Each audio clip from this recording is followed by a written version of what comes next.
Welcome to our presentation today, How to Have a Successful Inspection. Our presenters today are Ginger Gill and Brian Murphy. Ginger Gill is the office manager at Ebby Halliday Realtors, Preston Center location. Ginger is a Dallas native, fourth generation. Ginger has been a realtor for 12 years. Ginger is a graduate of the MetroTex Leadership Academy, Class 13. Ginger currently serves on the Professional Development Committee and is a chairman of the Curriculum Technology Subcommittee. Ginger is a Brian Buffini certified coach, has her CRB, ABR, and GRI designations, as well as her Historic House Specialist designation. In her past life, Ginger was a productivity coach and trainer before becoming an Ebby manager approximately 2 years ago. Brian Murphy is currently Vice Chair of the TREC Inspector Advisor Committee and has been involved with the TREC Inspector Advisor Committee since 2002. Brian is the Chairman of the Standards of Practice Subcommittee and has been heavily involved with writing the rules that govern all home inspectors in the state of Texas. Brian is also owner and operator of A-Action Home Inspection Group, a multi-inspector firm that covers the entire Metroplex area since 1995. His firm has 5 full-time inspectors that perform over 1,200 inspections per year. Brian has personally performed over 7,000 inspections. Brian is heavily involved in training other Texas inspectors and is the past president of the largest home inspector association in Texas, the Texas Association of Real Estate Inspectors. He has served in numerous positions on that association's board, not only on the state level, but his local chapter as well. Brian is also one of the principal owners of Real Estate Training Systems, which offers core education and continuing education for home inspectors and MCE classes for real estate licensees. Thank you both for being here today. I appreciate it, and I'll turn the presentation over to the two of you.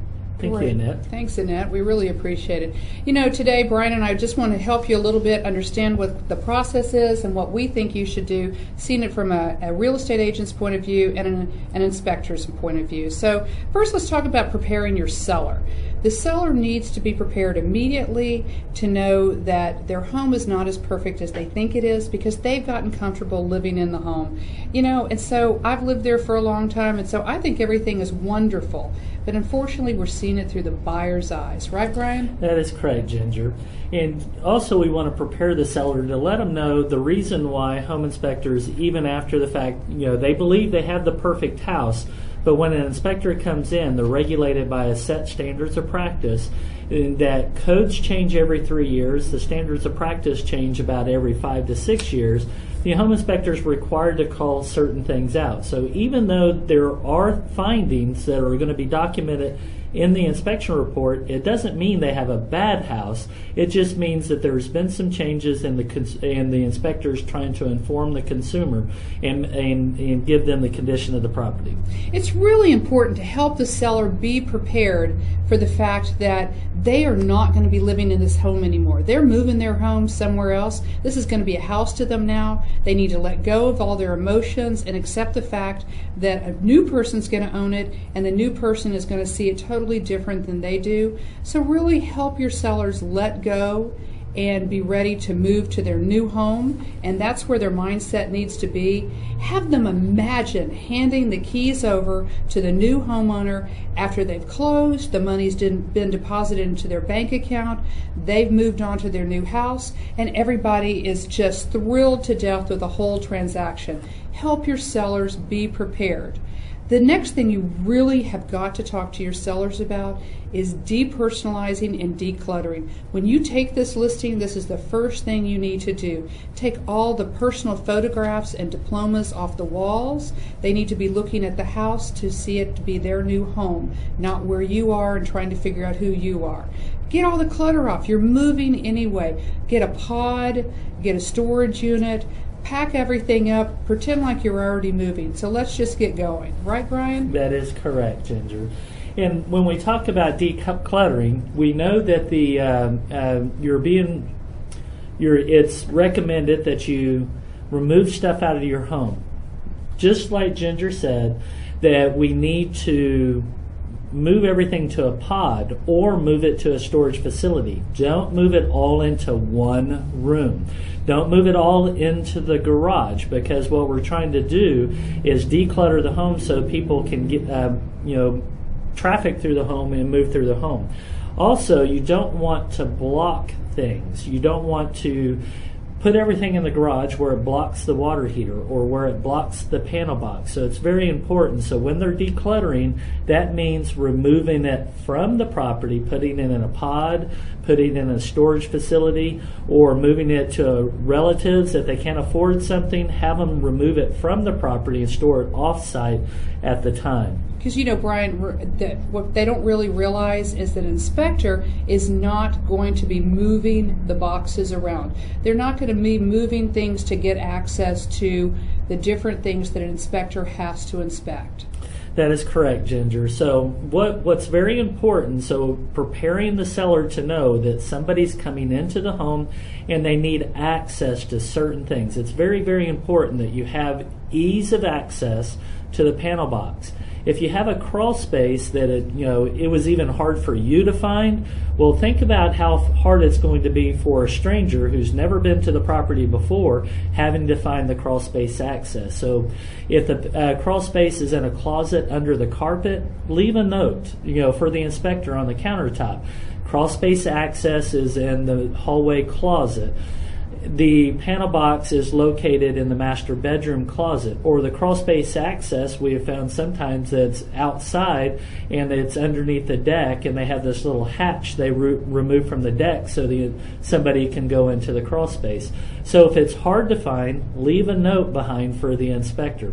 Also have ease of access to the attic area, whether it's a hatch that the inspector has to set up a ladder for, or if it's a pull-down attic access. So make sure that there's room that somebody can set up a ladder to be able to get into the attic area. Now, when we talk about attic access, we're not just talking about having a ladder. We're talking about when you actually go into the attic, you need room to be able to move around in the attic as well. So whenever you store your stuff, don't store it in the attic. We are talking about off-site. Move it so people can get around. Have access to the heat and air equipment. Again, if you stored everything in the attic area, the inspector's not going to climb over everything to be able to go over and inspect the heat and air equipment. Have access to it. If you stored everything in the garage and it blocked the water heater closet, the inspector won't be able to go over there and to inspect the water heater. And then GFIs. It's important to know where the GFIs are. If you have a hidden GFI that you may be aware of, that's going to be hard to find, have that in a note on the kitchen countertop. Note to inspector, GFI located in the cabinet inside the garage. Try to have the homeowners, if they have a refrigerator or a freezer out in the garage, make sure it's not connected to the GFIs. Sometimes these GFIs fail after they've been tested. So you want to make sure that they're plugged into another type of outlet or an energy source that they won't lose the items in the refrigerator if for whatever reason the power will not come back on. Unlock the gates around the house. Now, if the homeowner's worried about the gates because they have a pool in the backyard, leave the key on the kitchen countertop. Note to inspector, here's the key to the gate. Make sure you lock the gate before you leave. That way we don't have an open gate and it's unsafe for somebody, or leave a safety concern behind. So again, note to inspector, leave the key behind. Uncover any type of panels. Sometimes it's been really hard to find a panel box because they hung a picture over the panel box. The inspector's not going in the house looking behind all the inspectors. Any type of special closets in the home, any type of storm shelters or something like that, make sure that there's access to these, because anytime you have a locked door, that's heightened awareness. What are they hiding? Not the home inspector saying that. The buyer is saying that. So you also want to avoid costly re-inspections that may occur because of a lack of access. If you can't get to the panel box, you can't get to the water heater, the inspector is going to document unable to inspect these. And what do you think the buyer is going to say? Well, I really want these inspected. Well, remember, you're taking a time slot out, so if the inspector has to come out, The inspector gets paid per job, just like a plumber or heat and air. When they show up, they get paid. So make sure that to avoid costly reinspection fees that may have to be negotiated between the buyer and the seller, sometimes the agents may have to pay this. You want to avoid these reinspection fees. And you know, Brian, it is very important that the buyer's agent and the seller's agent communicate where all of these access panels are, because it's usually the buyer's agent and the seller's agents that has to pay for the reinspect. So communication between the agents is very important. Yes, it is, Ginger. Now, when it comes to having access to the property, it's also very, very important for having the pets in a location where if an inspector opens up the front door, the last thing you want is an inspector running down the street having to catch somebody else's pet. Also, you know, pets are very territorial. So, you know, the big dogs are easy to see them coming. It's the little dogs you worry about the most. You know, so they're very territorial. So either take them to the day spa, you know, a pet spa for the day, you know, make arrangements with a neighbor or family member to be able to get the pets out of the house, or have them in a kennel if they're uncomfortable with other people being in the home. Just make sure that everything is cleaned up. You don't want any negativity in that property. The buyer is going to be spending a little bit of time in the property talking to the inspector about it. They're going to see things that they did not see when they were walking through the house to put it under contract. So the best thing to do with your seller is to make sure that they have cleaned up all the pet mess in the house, out of the house, around the house. Make sure that there is no negative impression for the buyer when they're in this house. It needs to be clean, and it needs to be sterile, and it needs to be looking its best during the inspection so that everybody is on the same page. And just remember, people will be trafficking through the home. They'll be walking around the house 2 or 3 times.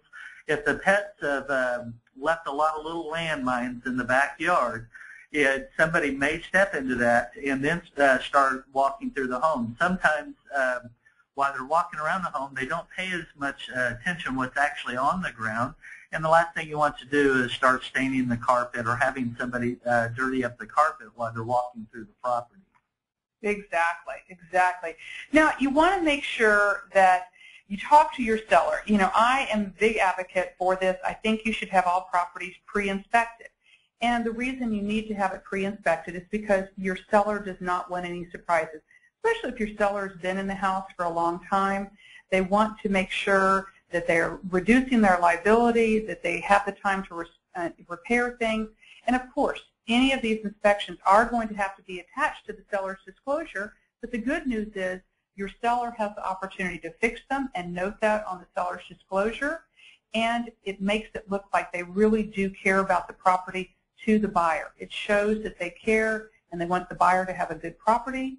So I really am a big advocate of having a property pre-inspected to make the necessary repairs before a buyer comes in. You know, I have found over the last 3 or 4 years, I don't know if it's the type of market that we're in, but there's been a lot of pre-inspections ordered. So it's really nothing new. It's something that's been talked about for a very long time. And I think it shows that the homeowner is wanting to do their due diligence or preparing the home to be able to hand it over to somebody else and leaving the best property behind that they can, or transfer the best property that they can to another owner. There are lots of benefits to a pre-listing inspection. You know, I've heard a lot of hesitance with pre-listing inspections, but there is a lot of benefits to them as well. You're able to start negotiating, or before things get negotiated, you can prepare the house, and what we do is we educate the homeowner during this pre-listing inspection process that now that you have this information, we call it the 3 R's. Now you can either repair, remove, or replace before people start negotiating at a higher fee level. So as a homeowner, what you can do is you can fix those little things. You can fix the faucets and fixtures. Or if you have problems with gutters, you can start removing the gutters before somebody tries to negotiate brand new gutters. Or you can replace the things that are in need of replacement. So the 3 R's are what we're going to talk about when we talk about pre-listing inspections. Very beneficial. And then what they can do with this information is they say, we had a pre-listing inspection, and they can show the inspection report or disclose the inspection report, And then they can show all the repairs that they've made. They can produce the invoices and they can show the receipts. So when we talk about the 3 R's, let's work with the first R. It's repair. Repair the little things. Repair the slow draining tubs, the loose commodes, you know, where you have just like a minor loose commode. It's just a matter of tightening down the bolts. But if a home inspector comes in after the fact, you have a contract on the home, and a home inspector comes in for the buyer, and he calls out a loose commode, now all of a sudden you're having to hire a professional. You have to bring in a plumber at $80 an hour to tighten down a commode that the homeowner could have tightened down, or brought in somebody who could have done it at a lower cost level. Also, we're talking about missing or damaged shingles. You know, people really get concerned whenever a home inspector after the fact calls out a missing or damaged shingles. They're like, oh, the roof needs to be replaced. Well, the roof really doesn't need to be replaced. We're just talking about replacing a few shingles. So if you find that beforehand, you can have those repaired. And again, you're showing the due diligence where you found this. We had it repaired, and here's an invoice that we showed the repairs. Any type of deterioration or weathering of the siding, and we all know it all depends on what type of contract that you're working with. If you're working with an FHA, conventional, or a VA. You know, VA, they don't want to see any wood rot whatsoever. Some of the FHA appraisers say no wood rot, no wood rot. So if you catch this ahead of time, you can have this already prepared and already set up. And repair those attic ladders. They get really, really loose. And we also think about liability of those people coming into your home during when they're looking at the property before they write the contract, or why people are there during the inspection. If those we want to lower the seller's liability as well. So that's the first R. That's repair. And just remember, you really need to have these things done ahead of time, because your contract very specifically states that a licensed professional has to do the repairs once the house is under contract. So if you have the house inspected ahead of time and all it needs is the toilet tightened, you can do that. So it just really helps the transaction move smoother and quickly and get to the closing table so you could hand those keys over and get this transaction closed. So our second R is remove. So we want to remove any type of defects or any defective item that might be negotiated for replacement. A house does not have to have gutters. If your seller is tight on money, well, they can remove the gutters and clean up, repaint the fascia board without having to replace the gutters. So if you have gutters that are, falling down, you have gutters that are rusted through, let's remove the gutters, because if the gutters are there and the inspector says defective gutters, then they're going to start negotiating, I want brand new gutters. But if the gutters are not there, then it removes all the negotiation factor in that one. Fences, homes do not have to have fences in the state of Texas. So if your fence is in really bad shape, it might be a better idea, and if you can't afford to replace the fence, it might be a good idea to remove the fencing. A buyer may ask for it later, but again, if it's not there, it's something that cannot be negotiated because it's in poor shape. Window treatments, if you have window treatments that are in bad shape, the mini blinds are, ready to fall off, let's get the mini blinds, go ahead and pull them down, and let's hang some inexpensive curtains or something like that. In the attic area, if you found in a pre-listing inspection that you had inoperative power ventilators, well, at that point in time, the seller could either decide to repair, remove, or replace. Power ventilators are not required for attic spaces, but if they're found by the buyer after the fact with their home inspection, they're going to say, well, let's negotiate having these power ventilators replaced. Where the seller, if during a pre-listing inspection found that they were inoperative, they could have removed them and remove all the negotiating that might happen after the fact. In window units, there are lots of homes out there that still have air conditioning window units. If they're in poor condition, let's bring them back up to standard. Clean them up, make them working good, or remove them altogether. So again, we remove the negotiating after the fact. all of these things that Brian was just talking about on the removing, I completely agree with, especially the window units. If you have a house with HVAC system and somebody just likes their bedroom really cold, so they put a window unit in, they really need to remove it because that makes a buyer feel like there's something wrong with the HVAC system. And you really want to take away any of those visions to a buyer that there's something wrong. So I think those are great suggestions, Brian. Thank you so much for those. The replacing is very, very important. If you find that there is a defective item in the house, go ahead and replace it ahead of time. A buyer is going to charge you 3 times the cost of what it really is going to cost to fix and replace a disposal, a dishwasher, fans, lights, hot water heater, HVAC system. You've got to have these things inspected ahead of time. If they're not working properly, get them to working condition. An inspector is going to call all of these things out, and it's going to turn up in your repair request. So go ahead and get it taken care of ahead of time. And if you have lights in the house that the light bulbs are burned out, please go ahead and replace those light bulbs now, because as you'll see from the copy of the property inspection report that's in your handout, if the light bulb is not working, they have to check the box as deficient because they don't know that the light bulb was burned out. They don't know if there's a problem. So have your homeowner replace all light bulbs and have them all in working condition before you get the house under contract. You know, a good thing about replacing items beforehand is, you know, I work on the buyer side on a regular basis, and I listen to their excitement when they're in the home. They go, look, I'm getting a brand new range, or I'm getting a brand new dishwasher. They're already excited that they have a new product in the home that they're not having to worry about budgeting for later. And Ginger, you're very correct about the lights. Home inspectors, they're not required to use a ladder unless they need to get on the roof or go into the attic area. That's the only time a ladder is required to be used by a home inspector. So when the inspector's walking around the house and they have a light that's 15, 20 feet off the floor, if it's not working, they're just going to write it up for not working, and the cause and remedy should be further evaluated. And sometimes it's just as simple as replacing batteries in a smoke detector, you know, putting light bulbs in the light fixtures, and this gives you a cleaner report at the for the buyer. And, you know, like what Brian was just saying, you know, if there's a new dishwasher in there, that can take their attention away from some other little things, because they're going to say, wow, I got a new dishwasher, I got a new hot water heater. I don't have to worry about that breaking. So think about how psychologically you can get this house closed.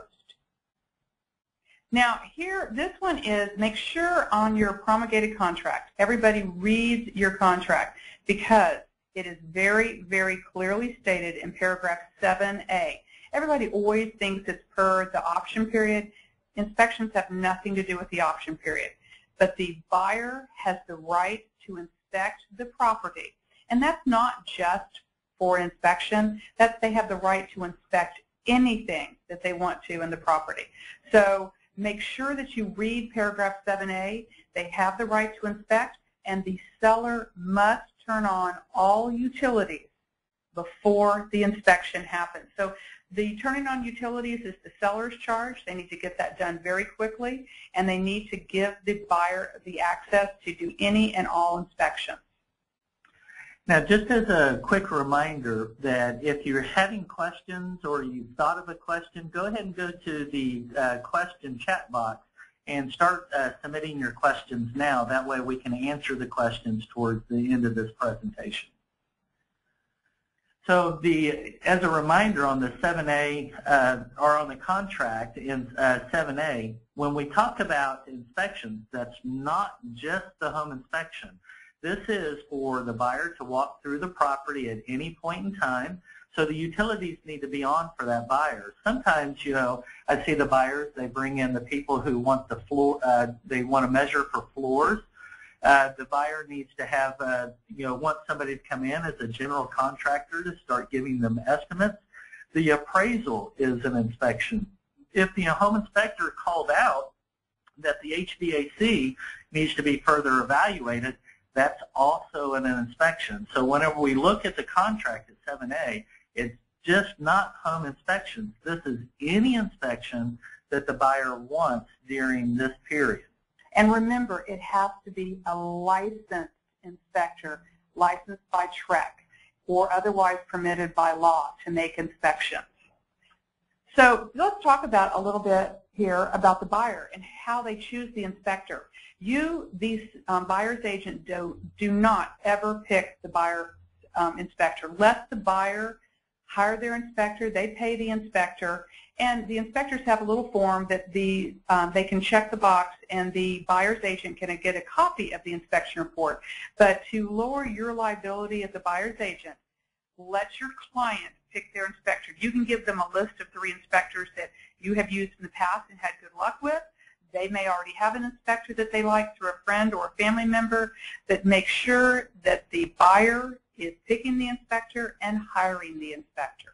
That's one of the biggest things that we find on a regular basis whenever on picking the inspector. You know, I love being on the list. I love doing my own internet marketing. I love doing marketing through magazines and that type of stuff, but it really, really is important that the buyer themselves schedule their own appointment. We know that there's times where the buyer may not be able to. They may be out of the country, but you can email them a list and let them email you back the choice that they made, and then use the email as trackability. Hopefully by now most realtors are going to the digital age, and you're storing your communications that you're having with your buyers, and even the listing agents are saving their communications as well. And just remember, you can go to the TREC website, which is trec.state.texas.us, and you can go over to the box, the same box that we're checking to see if somebody has a real estate license. Check the box that says inspector and type in the inspector's name, and you can find out right then and there if they're licensed by TREC, how long they've been licensed. You can do all your detective work there. You want to make sure that you're having an inspection done by somebody that is licensed by TREC and is knowing what they're doing, so they will not cause damage to a home that your buyer is trying to buy.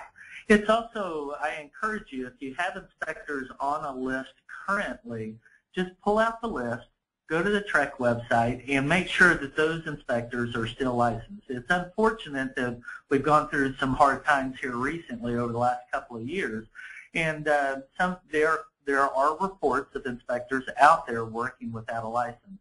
So it's very important that you go ahead and double check. And if you don't know who the inspector is and they've chosen the inspector, just shoot over to the TREC website and check out to make sure that they are licensed. And that's a great point, Brian, because if you've been in business for 30 years, you might want to check to see if the inspectors you're using have renewed their license and are up to date on their education.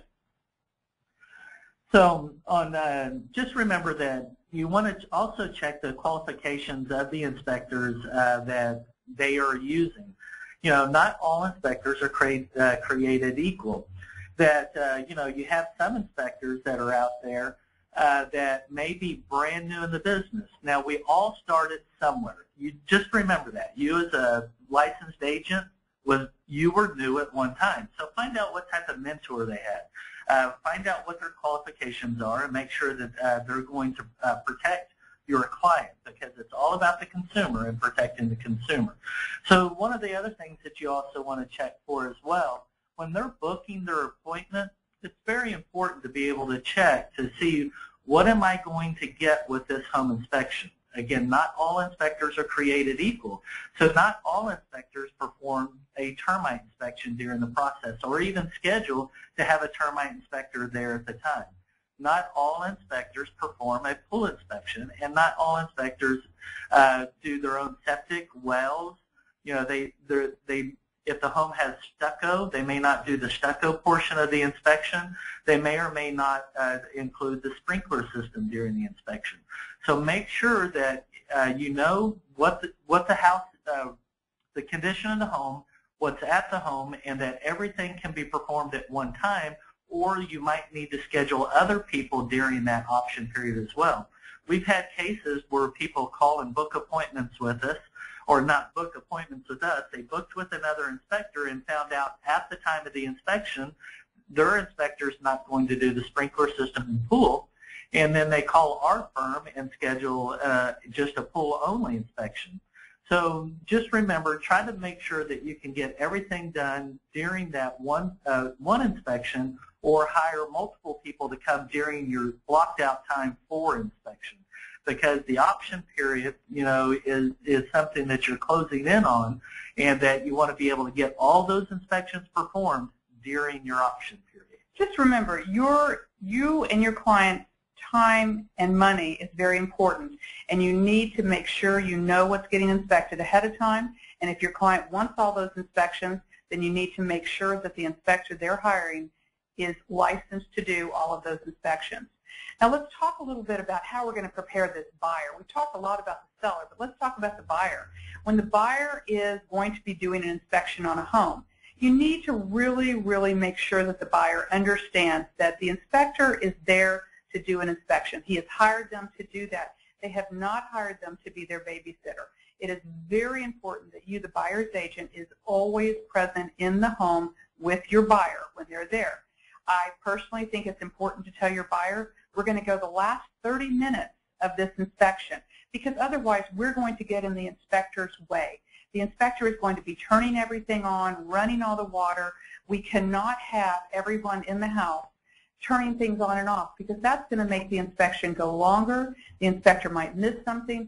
We want the inspector to go to the home by himself, inspect everything. You and the buyer show up the last 30 minutes, and your buyer can walk through the house, measure, do all the things they want to do. When the inspector is finished, then he is going to walk through the house with your client. He's going to talk to your client about the house and answer all your client's questions. If your client is dogging the inspector throughout the inspection, something is going to get missed, and you don't want that to happen. Ginger, thank you for bringing up that topic. Different buyers, you have first-time home buyers who are really, skittish. They're kind of scared. It's their first time to ever buy a home. The experience is totally different for them than it is for somebody who's purchased 2 or 3 homes, have been relocated multiple times. So, you have different people who do things different ways. Also, try to remember, if you have somebody following the inspector around the whole time, the inspector has a set routine. So they're working in a certain method or a certain way to be able to catch as much as they possibly can with that short time frame that they have to work with. And if somebody's constantly dragging them around, asking them more questions, they may not get the best inspection that they possibly paid for. So just try to remember, we encourage our clients to be there, but if you can read your client, it's one of your buyer is one of those buyers that's just always constantly asking a bunch of questions and just talking a whole bunch, that's not good to distract your home inspector, because what will happen is they may end up missing something that they would have easily caught if they weren't being asked a bunch of questions or distracted as well. Also, something to try to remember under the HUD requirements, that HUD requires the buyer's agent to be at the property the entire time the buyer is present. Even though the home inspector is a licensed professional, if the buyer is present, HUD requires the buyer's agent to be there 100% of the time. They open the property and they close the property. If an inspector is there with the buyer, the agent shows up and the buyer shows up, and let's say the agent needs to run down to the store and to get drinks or something like that, the inspection stops. Everybody leaves the property until the agent gets back. So it's really important that the agent's there on a HUD property the whole time. And you know what, Brian, I agree with you on the HUD, but I personally think that the buyer's agent needs to be there with their buyer the whole time, keeping their buyer under control and letting the inspector do their job. It's also very important to prepare your buyer that this is not the time to bring every single family member or friend with them to look at the house. That after the inspection's over, after the option period's over, we can go back and we can place furniture, we can bring the decorator and the mom and the dad and the brothers and the sisters in. But during the home inspection, this is a very serious time that the buyer needs to be in there, hearing what the inspector says about the property, learning about the property, learning what they want to do about the property.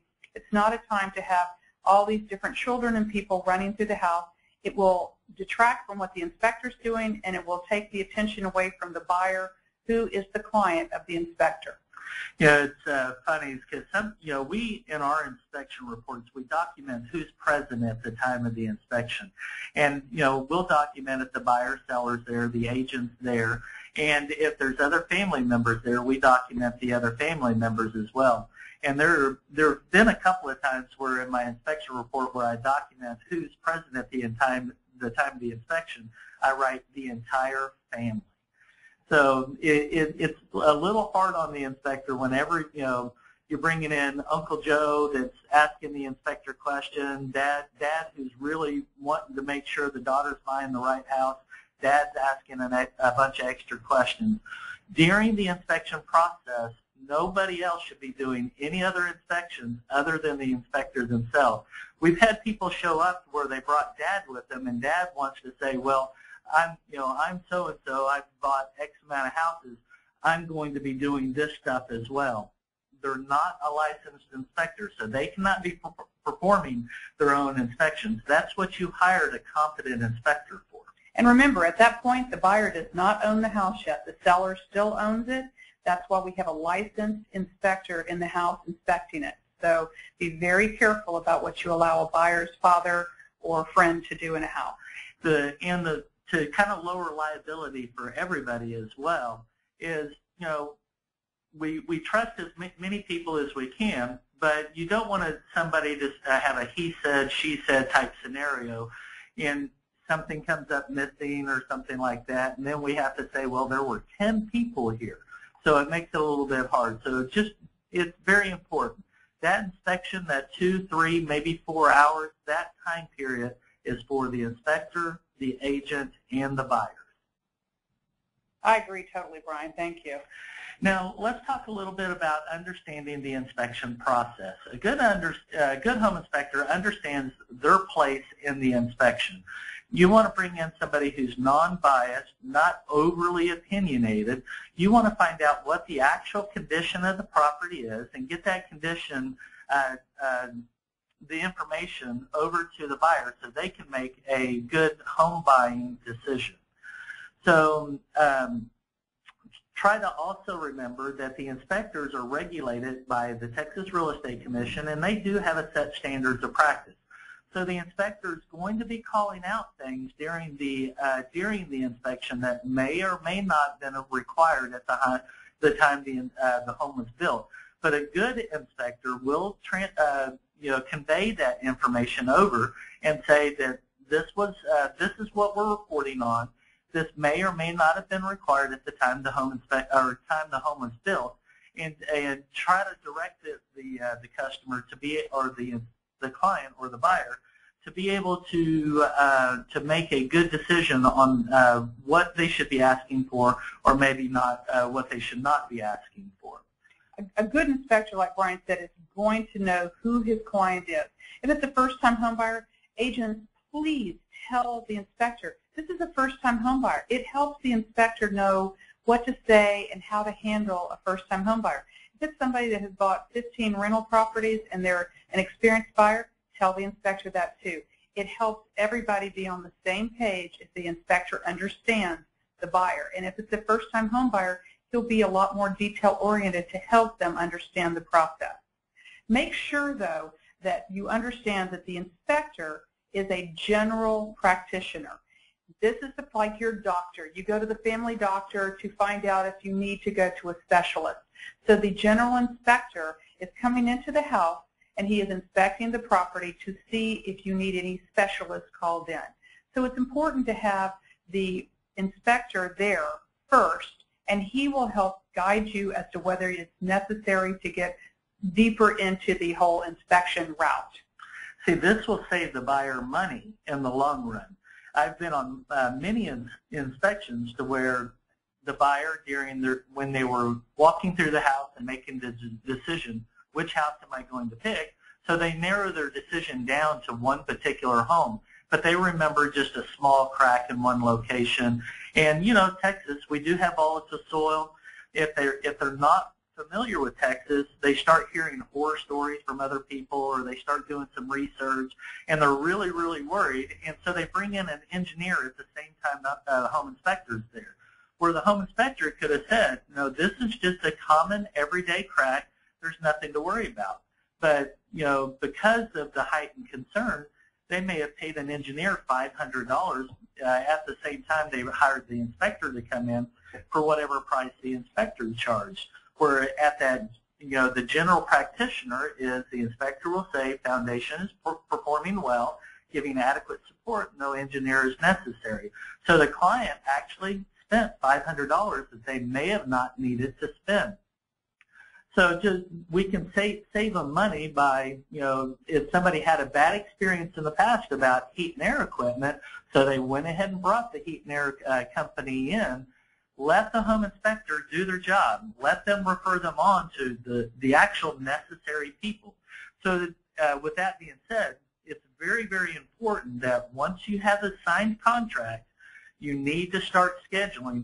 Have them pick the home inspector, and they need to try to get them scheduled as quick as they can. So the inspector can come in, they can do their portion, and then if the inspector referred them on to any specialist, then they can start picking their specialists and get those specialists in before the option period is over. And Brian, that's very true, because you know our market has shifted, and we're seeing multiple offers, we're seeing backup offers. So buyer's agents, you need to make sure your client is ready, willing, and able to get that inspection done on day 1 or day 2 of this contract. And then we also tried to prepare the buyer to let them understand that the inspection is major issues. It's not cosmetic issues. So if they don't like the wallpaper, or if the wallpaper is peeling a little bit, or if there's some stains on the carpet, the home inspection is not for that type of stuff. It's for major issues. Is the foundation performing? Is the roof covering in good condition, or does it have hail damage? Is it nearing the end of life? Is the roof structure good? Is the electrical good? Is the water heater in good condition, or is it near the end of life? These are the major issues of the home. The little things are not the things the home inspector calls out. So painting issues, cabinet doors not hung quite right, drawers not working quite right, those are not covered by the standard home inspection. This is for major issues only. And those little things, the listing agent and the seller are assuming you saw those things when you wrote your offer, and that was included in the price of the offer to know that you're going to have to replace the fence or whatnot. So that's not part of the inspection. So we spoke a little bit about standards of practice earlier, and that's where the home inspectors are required to call out the lack of GFCIs or the new device, AFCIs, which are arc fault circuit interrupters, and those are a new device as well. And the home inspector is going to be adding these to the home inspection report. Maybe a stairwell railing that may not be a proper height, or the railing not being in place, or maybe even headroom in the stairwell itself. Home inspectors are required to call out the lack of safety glass in certain locations, or you know, on mechanical items, or water heaters not being 18 inches off the floor. Even though it was okay the day the home was built, this is the home inspector is required by their standards of practice to document this stuff. So it's a heightened awareness for the buyer. Doesn't mean they have to be negotiated for repair. It just means that the consumer needs to know that there's some new safety stuff out there that they should be aware of. So after they purchase the home, they could either do upgrades, or they can be extra careful around particular windows and that type of stuff. You know, Brian, thank you for bringing that up, because those are considered updates, and the seller is not charged with updates. It's information only for the buyer. So thank you for pointing that out, because that's a big issue for a lot of us. And then one of the things that Ginger really wanted to point out for us was the standard inspection report form. All home inspectors, again, regulated by the Texas Real Estate Commission, they're required to use the standard inspection report form 7-2. And what the standard report form does is helps with keeping a little consistency in the industry where everybody's using the same type of report. Now, understand the reports can be changed. The The check boxes cannot be changed, the headers cannot be changed, but the length of the reports vary.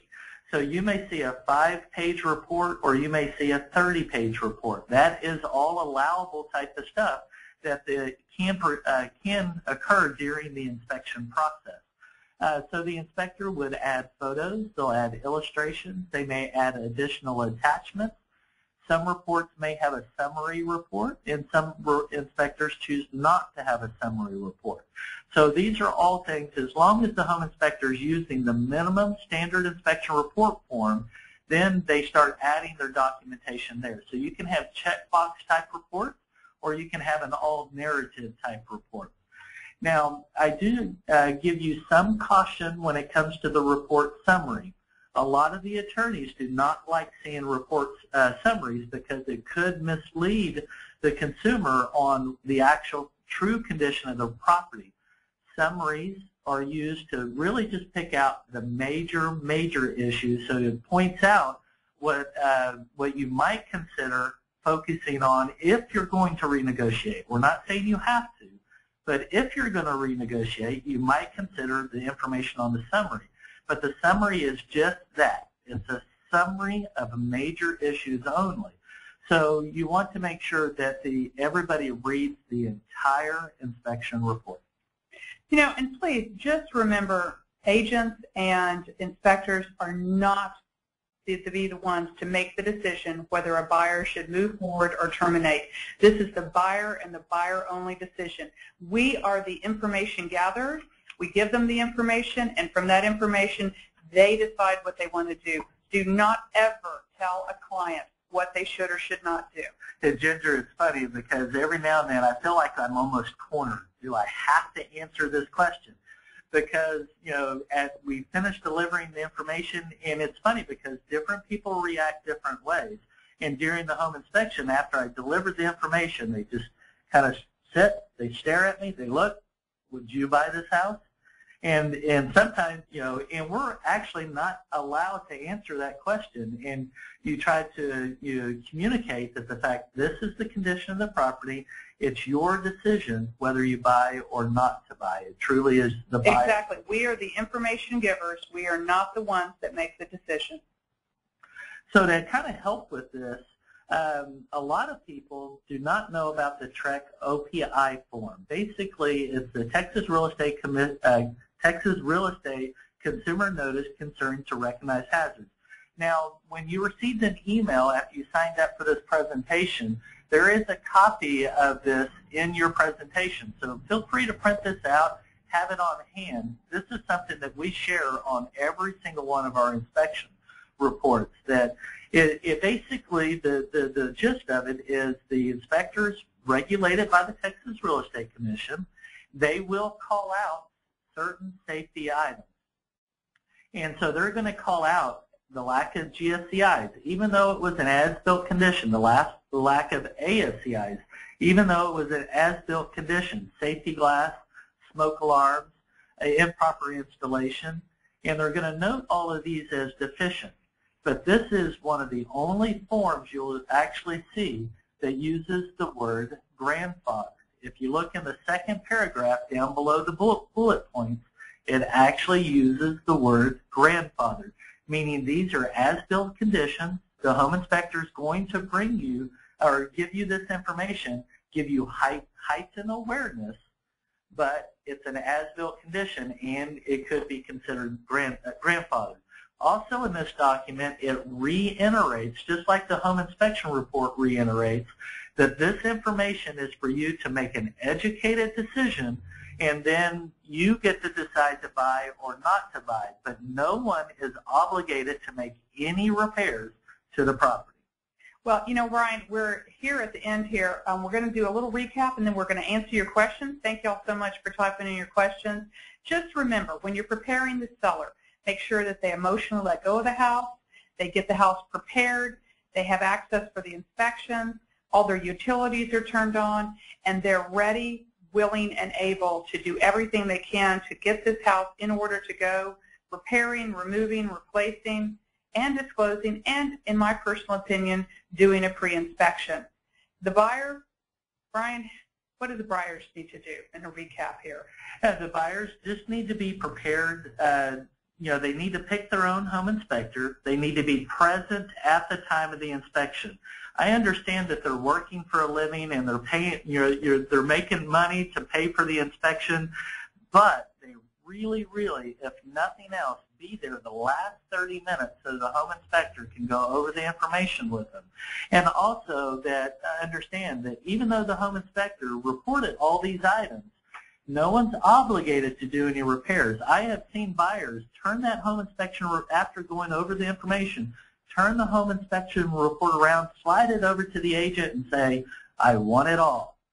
Well, that's not the purpose of the inspection. The purpose is major issues, condition of the property, should I buy or not to buy. It may be used as a negotiating tool, but you can't ask for it all. The inspection is purely information to let a buyer know what they're doing. And you know what? If they're working, that's great. You can schedule your inspection around there. They can have it be the last 30 minutes they're doing their lunch hour or at the end of the day. That is correct, Ginger. All right. Well, I think we have some questions, Annette. We do. Let me scroll up here. We have a few. First question. Recent client found mold behind wallpaper and under the kitchen sink base floor liner. Is there a way to detect mold, such as infrared scanning? Well, that's a good question. When it comes to infrared scanning, that is actually, it will not pick up mold. Mold is a visual inspection, so if it's behind the wallpaper, there's really no way to pick that up. You can pick up mold spores in the air, but that's a specialty inspection. They actually come out and do air sampling, and that's a separate inspection away from the home inspection. Per the standards of practice that the inspectors are regulated under, mold is an environmental issue, and it's outside of the regular home inspection. So if you believe that there may be mold in the home, they need to schedule a mold specialist to come out during that process. All right. All right, next question. What is the cost for a reinspection? That's a good question. Well, I think it's going to depend on the inspector, right? It has a lot to do with the inspector. There are different inspectors charge varying rates. It could be a small trip fee of anywhere between $50 to $100. Some inspectors charge half the price of the original inspection. Some may even do it for free. If it's close to, or if they can work it in between inspections, maybe close to their office. So that is really a company policy. That will vary from inspection firm to inspection. And how much work has to be done in the reinspection. Right. I've gone out on re-inspections to where they ask for one thing to be re-inspected. That's a small fee, and if you can work it in between inspections, maybe no fee at all. I've had people say, I want everything on the summary list re-inspected. That's at a different cost. And a lot of it has to do with how much time you're going to spend at the property. Try to remember, when you're booking a re-inspection, it does take a time slot out of the home inspector's schedule, so it is something that should be paid for. Okay, wait a minute. If I call for the HVAC to be inspected by an HVAC company, do you as a general inspector still check the HVAC?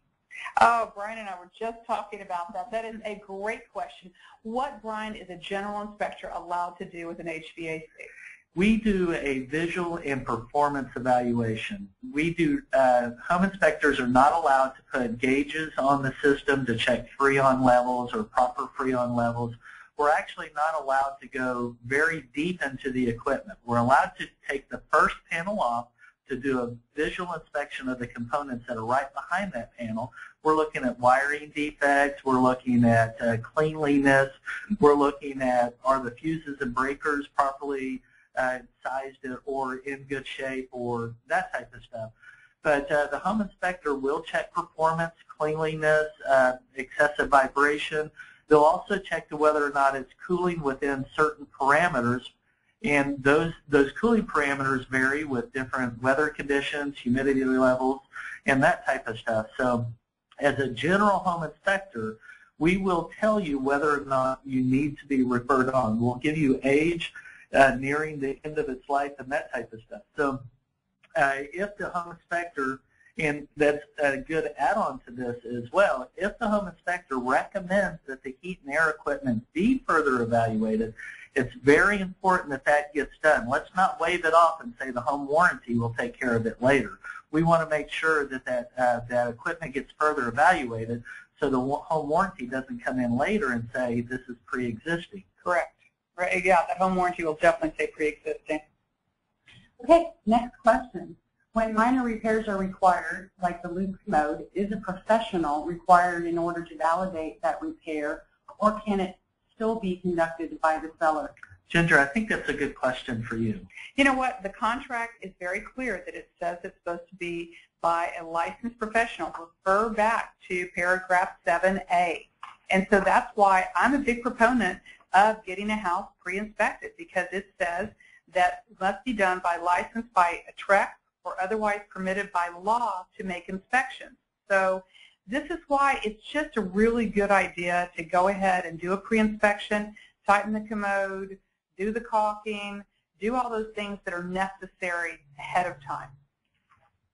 Okay, we have 2 more questions, and then we're going to have to wrap things up. Mold continued. Do you recommend infrared for potential water leaks? Infrared scanning is very good, and it can be used for water intrusion issues. It can pick up leaky shower pans that may not have been picked up by a regular visual inspection. It can pick up roof leaks that may not have been caught by a regular visual inspection. Try to remember, though, infrared scans are above and beyond the regular TREC inspection. It's considered a specialized tool and specialized techniques. So if you're wanting an infrared scan, make sure that that's one of the questions you ask when you're evaluating which home inspector that you might want to use. Okay, our final question. Is a pre-inspection as expensive as a buyer's inspection? Should the seller expect to pay the same amount as the buyer would? Yeah, that's a very good question. Remember that an inspection is an inspection. The inspector is required by law to use the standards of practice. And so when we talk about buyers or sellers, a seller is anybody who has just come up with the idea of maybe I'm going to sell my house soon. As soon as they think, I think I'm going to sell my house soon, the inspector is required to use the standards of practice. So it's a full evaluation, just like another home inspector would come in for a buyer. It's the same exact evaluation. So they're going to be there the same amount of time. So you may not need the termite inspection at this point in time because the buyer will purchase a termite inspection later. It may be a little bit lower because the fee of the termite inspection won't be applied to it as well. So yes, you should expect to pay fairly close to the same amount as a buyer inspector would.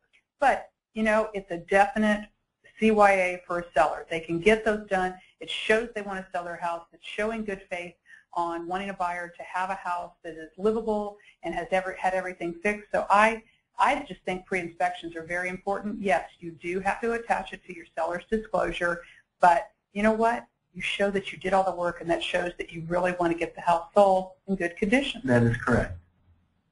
Great job, guys. Great. Thank you, Brian. Thank you so much. You're a great inspector. And thank you, everybody out there, for attending the webinar today. And if you have any questions in the future, direct those questions back to MetroTex, and they can deliver those questions back on to us later. Great. Thanks, everybody, for attending. I hope you learned a lot, and I hope everybody has got new information and advice.